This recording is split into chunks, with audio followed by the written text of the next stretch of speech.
Hello again, bringing you guys some brand new content on the YouTube today. How we doing? Bringing you guys a little bit of the teaser that we got of the new Pokemon set that is coming out, Storm Emerald. Just got announced, just got leaked over on Pokebeach.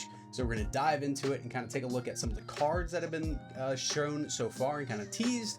Of course, Mega Rayquaza is coming back into the format, which is going to be really, really cool, especially for me. I've only been playing it for about 2 years. So my only experience with Mega Ray has been playing retro formats and playing some of the retro decks that some of my friends have. So I'm excited to have Mega Rayquaza come back into the format and kind of see what the deck can offer. So let's go ahead and take a dive into some of the cards that got teased. Alrighty, let's take a dive into Storm Emerald and see what it has in store. So I had a couple cards teased, so we're going to go through some of those cards, give my thoughts about them, and kind of just see what it is all about. Alrighty, so of course, starring Mega Rayquaza EX, and it's been officially revealed. So released in Japan on July 31st. I don't think there is a release date yet for North America, but if there is, I'll go ahead and put it at the bottom of the screen to figure out when we are expecting to get this set. So of course, it will feature up to 115 cards. So 76 in the main set, 35 to 40 and of the secret rares, which I don't think any of those have been leaked yet. So that's gonna be really cool when we do get to take a look at this. And of course, too, shout out to Pokebeach for this. And shout out all the people over there for giving us this article and keeping us in the loop of all the cool things. So go ahead and make sure you guys go check them out, read the article for yourself if you feel free to, and just go check out Pokebeach in themselves. So of course too, these aren't really like the official English translations of the cards yet. So of course they're subject to change. So just keep that in mind when the release date for us and these cards come out for us here in the rest of the world in North America. So of course, our boy Mega Rayquaza is back. I'm so excited to get this card. It's gonna be so cool to finally get to play with Mega Ray in a standard legal format. It's gonna be so much fun for me. I'm so looking forward to it. So of course, he is a colorless Pokemon with like 280 HP. So pretty big basic Pokemon. He has the ability Champion's Roar. When you play this Pokemon from your hand onto your bench, you may use this ability. Look at the top 4 cards of your deck and attach any basic energy you find there to this Pokemon. And then of course too, we have Storm Emerald. It's attack for Fire, Lightning, Colorless, 50 damage. This attack does 50 damage for times the number of fire and lightning energy attached to all your Pokemon in play. And of course, weak to fire and resistant to fighting, which is kind of cool to see because most of the normal types or the colorless Pokemon that we've had in the format so far have been weak to fighting. So it's kind of cool we're getting weak to lightning. So you Mega Lucario players out there or you Garchomp players out there are not gonna be able to one-shot this thing, which is gonna be amazing. Maybe the Mega Lucario still can, but we'll see. So let's talk a little bit about kind of how you could play this deck. They also have the Mega Rayquaza cap, which is a little bit later in the article, which we'll touch on that here in a second. But of course, you're going to see that played in this deck. It's a very great card. And again, we'll touch on it very, very soon. But you could definitely see this played with like Mega Kangaskhan, with like the Bouffalons with Curly Wall, along with like Fan Rotom. So of course you can fan call, grab your Bouffalon, set up your board. You get a really good draw engine and a good secondary attacker in the Mega Kangaskhan if you do need to go down that route to use it as an attacker, which honestly wouldn't be that hard to set up with the Mega Rayquaza cap. And I've already seen some people bouncing around some ideas of what some other support Pokemon you can run with this. You can run with like Electrike, Joltik. I don't think running with the Joltik is okay because you can use that grass energy to fulfill the colorless energy requirement for Mega Ray's attack, but also too you're better off just attaching another lightning or another fire energy to the Mega Rayquaza that you are attacking with. So the Electrike, same boat kind of. It's cool. It's like cool in theory, but I just really don't know how much value you're actually going to get out of it. You can even run it with Trumpets as well. There's definitely a world where you can go down a Terra route with this deck, with running like Terapagos or even Flareon or a couple other of those, Terra types that would be useful in this deck. And of course, too, it opens up, possibly running Area 0 and, basically going as wide as possible with this big basic deck and, getting energies attached all over the place and really being able to pump out as much damage as humanly possible with Mega Ray. And if you run it with the Terra types, it also opens up a line of possibly running like a 1-of or a 2-of like Blast Trumpet. So you're okay with, ditching your energies into the discard pile and be able to recur them back with it.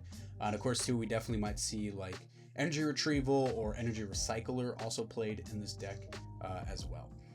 I've also seen people throwing around the idea so far of Oricorio. I don't think the Oricorio is really going to be very good because you do have to have a Mega Fire type Pokemon, I believe, in play in order for it to attach to it, and only attach to the Fire types.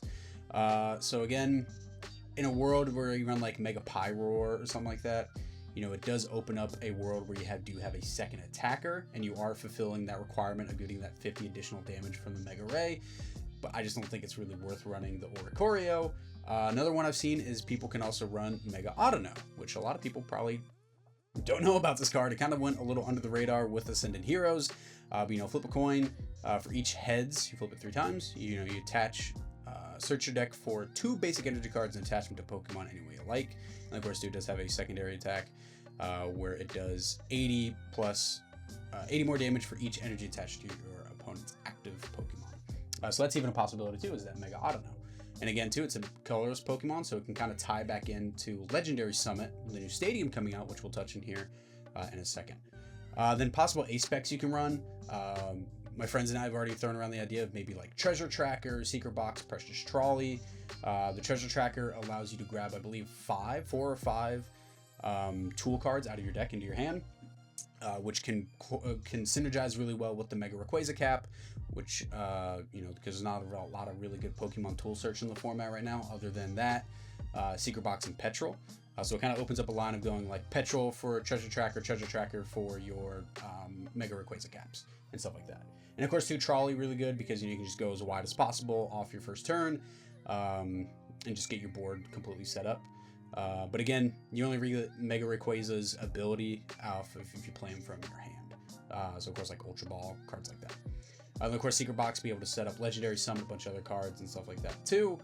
So I think definitely Mega Rayquaza is going to be a player when it does come out. I think the deck is going to be nasty.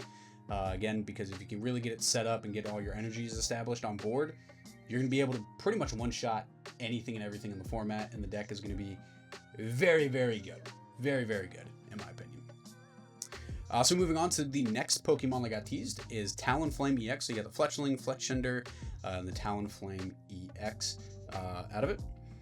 So you could potentially even play this in Mega Ray. Or, you know, you can potentially make this in its deck in its entirety with like Mega Kangaskhan, and maybe even run some form of like control Kangaskhan with like Turbo Ice Creams and like Eerie or Xerosic, and kind of really just control your opponent. So there are some possibilities there for it, but let's take a look at what the card is in itself. So again, another colorless Pokemon, 280 HP. It has the Extra Dive, or Extra Dive, if I'm saying that correctly. This Pokemon is in your hand. If you have any colorless Mega Pokemon, Evolution Pokemon in play, you may use this ability to put this Pokemon onto your bench. So who knows? The possibilities are kind of up there with what this card can do. Now the reading says Mega Evolution Pokemon, which I think that does count the Mega Kangaskhan, if I'm not mistaken. You know, you can just play it right onto your bench. No need to run like the Fletchender or Fletchling. You might be able to run it maybe as like a 1-1-1, like a 1-1-3 line, or like a 1-1-2 line of some kind. Then of course its attack is colorless, Claw Hunt for 150.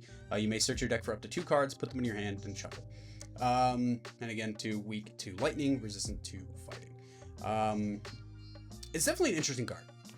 The only downside with its attack, Claw Hunt, it's very capped out at the damage it can do. Maybe you run it with like Monkey Dory, Crispin, and maybe like if you do run it by itself, maybe even like Frostlass in it, and you know, you just spread damage around and kind of, you know, control your opponent's board and stuff like that. But I don't think that's really the most viable way of playing the deck. It's just an idea, because of course you can like Crispin, get the 2 energy attached to it, and swing like on your second turn, especially if you can get like your Mega Kangaskhan into play and stuff like that. So there's some possibilities there for the deck. I don't think it'll be very good, but it probably would be a fun deck to play, and it does sound pretty interesting in itself. Again, I just don't think it's going to be very viable, unfortunately, but really cool idea, especially with being able to grab 2 cards out of your deck and put them in your hand. But of course, too, a lot can change between, you know, your opponent's turn and your next turn. So those 2 cards you grab might not be really relevant your next turn. So it's kind of just like almost a worst version of like Pidgeot almost. But of course, Pidgeot, you can only grab 1 card off of it, but it's still a really cool idea in itself. All right, so now we're going to dive into some of the trainer cards that have been given to us so far. Of course, you got the Mega Rayquaza cap at the bottom there. But the first one we're going to look at is Adventuring Lantern. Search your deck for a fire type or fire energy and a lightning energy. Reveal them, put them in your hand. Pretty cool.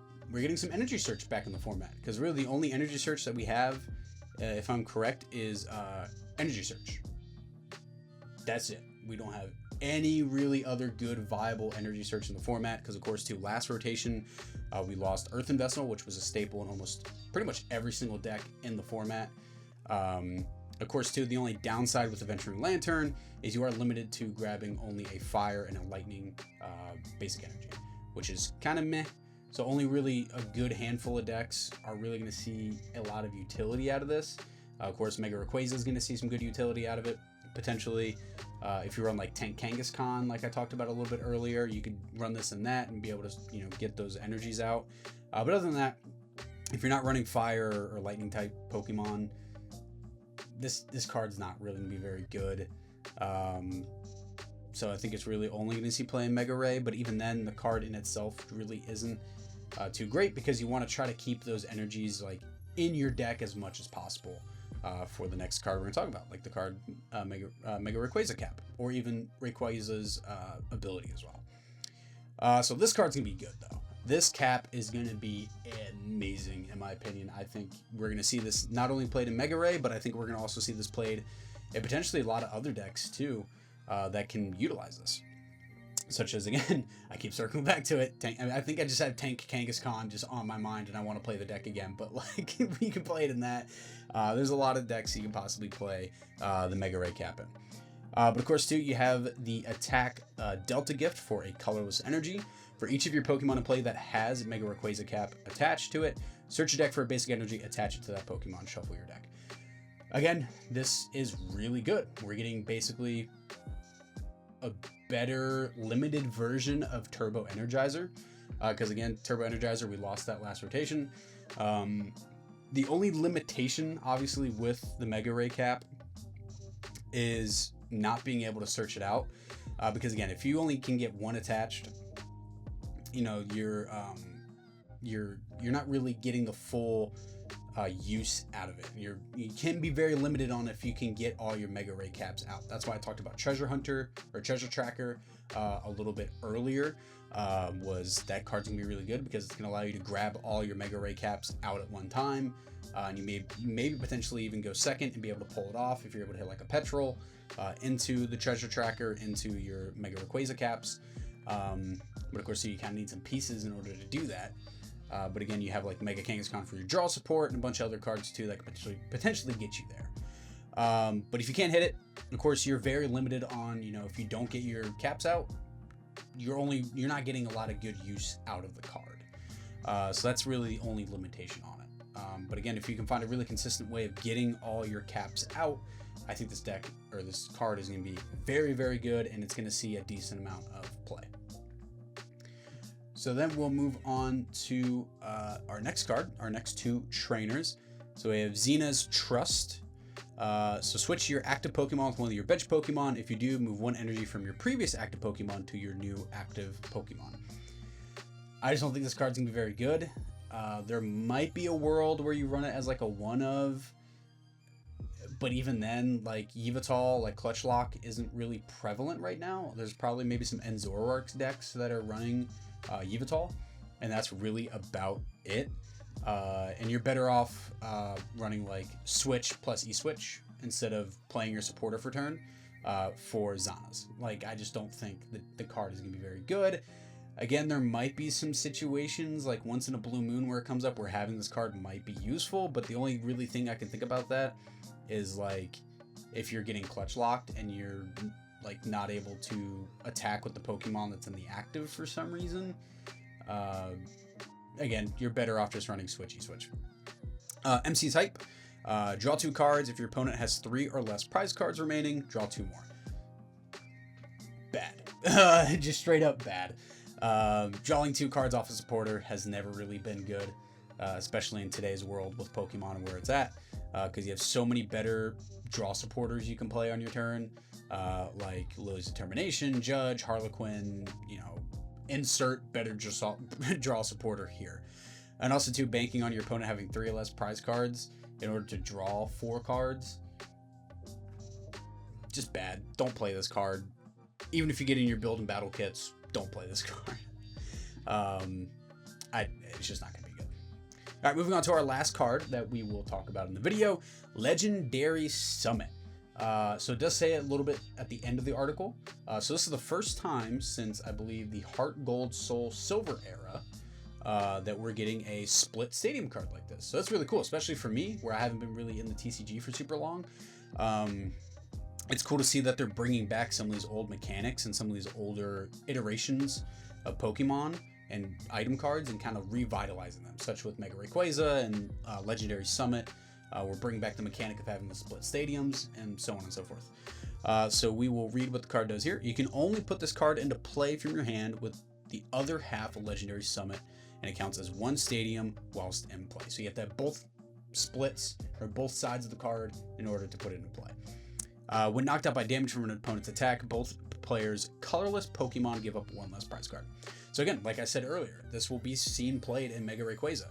And now you just kind of have to like determine whether how many copies of it do you run, and do you really want to sacrifice running like Area 0 in order to run Legendary Summit, or kind of like bump Legendary Summit with Area 0. So that's kind of like the thing you're gonna have to like think of the most, I think, with the deck, is if you do want to go down the Area 0 route, do you just want like a 1 of Area 0 and like a 1 of Legendary Summit, or I guess 2 of, because you need both halves of the card. But then also too, there might be some situations where bumping the Legendary Summit for Area 0 might feel really, really bad. Or there might be a situation late game where early game you put down Area 0, and then late game you put down Legendary Summit when like your opponent gets down to like 3 or 4 prize cards to kind of help slow down their prize trade potentially. So that's some things you do have to think about. But again, anything that's really running colorless Pokemon is going to see really good use out of this card. Again, Tank Kangaskhan, or really any iteration of kind of like potentially like slot box of some kind or something like that can see utility out of running Legendary Summit. And I think this card is going to be really, really good. I think the mechanic is really, really sick of having the split cards. And of course too, your colors Pokemon giving up 1 less prize card is just really, really good in itself. So yeah, so now we got a bit of a glimpse at what is to come in store for this set. I'm really excited to get my hands on it eventually. I'm really excited to see what the Japanese players are able to cook up with the set with Mega Ray and like all the Pokemon and all the cards that are coming out with this set. Again, I'll drop right down here again when the set does come out for us here in the rest of the world in North America. But let me know your thoughts down in the comments, what you think so far, this little glimpse of Storm Emerald. What cards are you excited for that have been teased so far? What are you kind of hoping for to get out of the set, whether if it's, certain arts or AR or IRs or SIRs, stuff like that, or just, are you excited to get Mega Rayquaza back, and if you are going to play the deck yourself? So make sure you like and follow for more content. I appreciate you watching.